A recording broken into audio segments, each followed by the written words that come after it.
For nearly 300 years, since the days of Coronado, Spanish-speaking people had called much of the West their home. They raised vast herds of cattle in the fertile valleys of California, built cathedrals and towns of adobe along the Rio Grande in New Mexico. And in the sprawling northern province of Tejas, where Comanches and Kiowas controlled the open plains, they clustered around a handful of Catholic missions. But wherever they lived, they felt neglected by Mexico City, more than 1,000 miles away. The people of the frontier were, by and large, anti-government, anti-institutional church. They were very happy being left on their own to defend their property, to live their own lifestyles without intervention of a far-off government.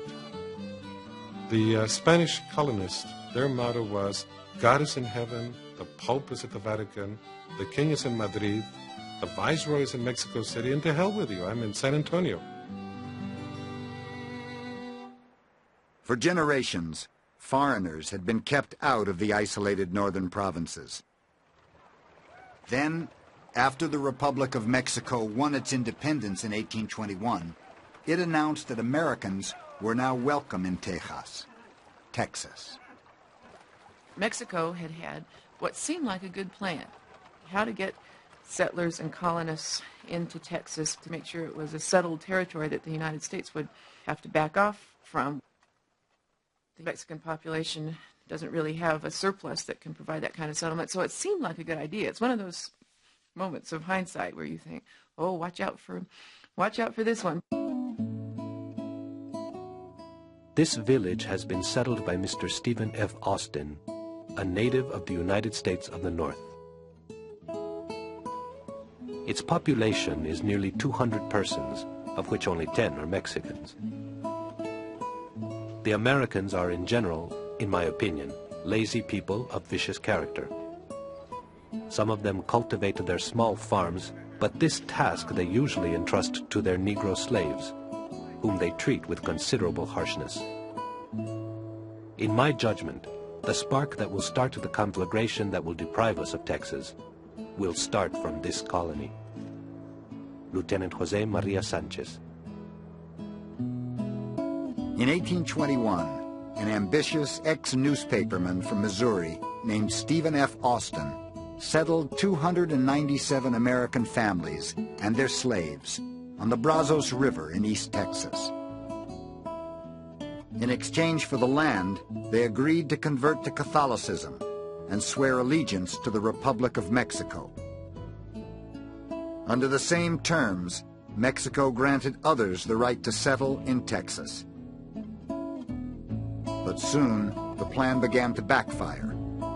Thousands of American squatters now came, carving out their own homesteads without anyone's permission. I think it was an opportunity for adventure for them. A lot of people came to Texas because they were running from the law or running from a bad family situation, a bad marriage. Texas was filled with, shall we say, fringe society. But it was also filled with a lot of people who really did want something more than what they had and thought they might find it on the frontier. Dirt-poor debtors came. So did land speculators, fugitives, lawyers. And a tall 39-year-old Tennessean with a decidedly mixed reputation. Raised by his widowed mother and informally adopted by the Cherokees, he had distinguished himself in the War of 1812, served in Congress, and was now governor of Tennessee. Many assumed that he, like his mentor Andrew Jackson, would one day be president.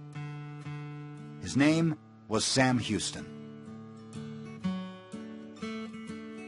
I think that he was probably one of the most difficult, the most irascible, the most principled, the most opinionated man in American history. He was flamboyant. He wore vests that were furry or He would have on a jacket, and on top of that, an Indian blanket. He was the first man to wear beads on the floor of the United States Senate. I like that. But after his young wife abruptly left him, Houston resigned the governorship without explanation, began drinking heavily, and fled to live with his Cherokee friends. His career in the United States seemed over. Sam Houston headed for Texas.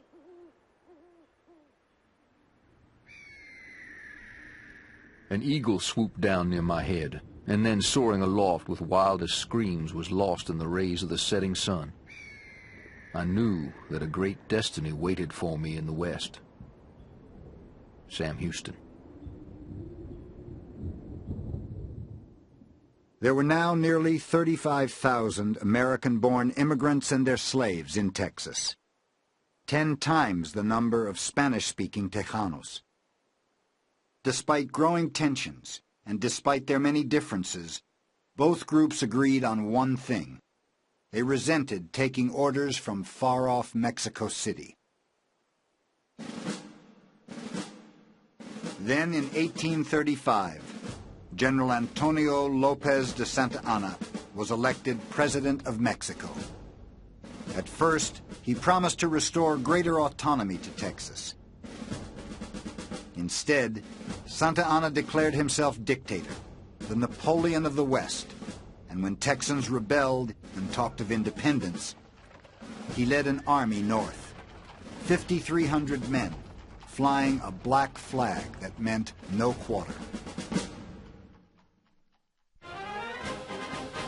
Let each man come with a good rifle and 100 rounds of ammunition, and come soon. Sam Houston. Because of his past military experience, Sam Houston was put in command of Texan forces. He called for more men, from Texas and from the United States. In Washington, President Andrew Jackson ordered a policy of strict neutrality. He wanted to buy Texas, not fight a war over it. But Texas meetings were held all over the country. Eager young men signed up by the battalion.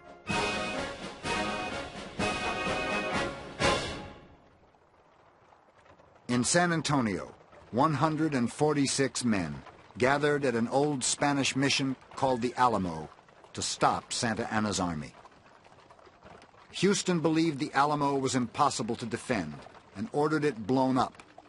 But the men inside, including an alcoholic adventurer named Jim Bowie and a former Tennessee congressman named Davy Crockett, decided on their own to stay and fight.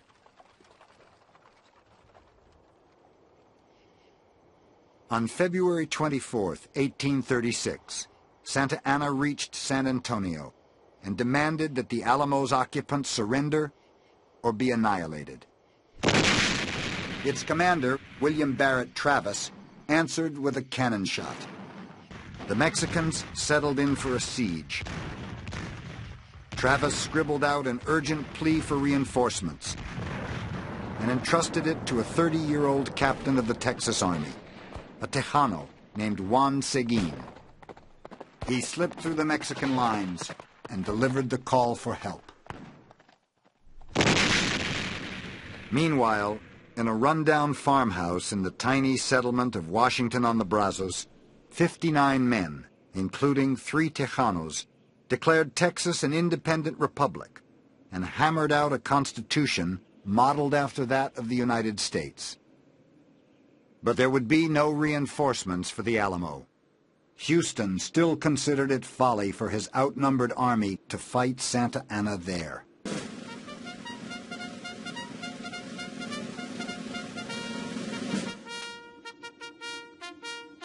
At 5 a.m. on the morning of March 6, 1836, after 13 days of siege, Santa Anna's bugler blew the degüello, the signal for death in the bull ring. 2,600 Mexican soldiers charged the Alamo into a hail of Texan gunfire. At least 600 Mexican soldiers died that morning, though Santa Anna would officially admit to just 70 deaths among his men. But the odds proved overwhelming. In a matter of hours, the Alamo was taken. And in the end, all its defenders, Americans and Tejanos alike, lay dead.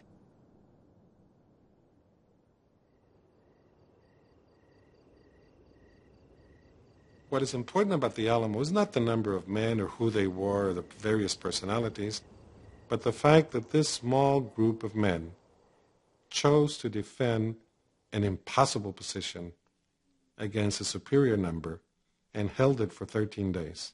They chose this place knowing that it would mean sure death. The killing went on. Santa Anna took a second fort called Goliad. Its defenders were pirates, he said, foreigners intent on stealing Mexican territory. He ordered 300 men, most of them Americans, to be shot and their corpses burned. Our garrison was taken and massacred. If such conduct is not sufficient to arouse the patriotic feelings of the Sons of Liberty, I know not what will. Rather than be driven out of this country, I will leave my bones to blanch on the plains of Texas. Private G.A. Giddings. Santa Anna pushed on. Now, all that stood between him and the defenseless settlements in East Texas was a small, poorly trained army of volunteers and their erratic and unpredictable commander, Sam Houston.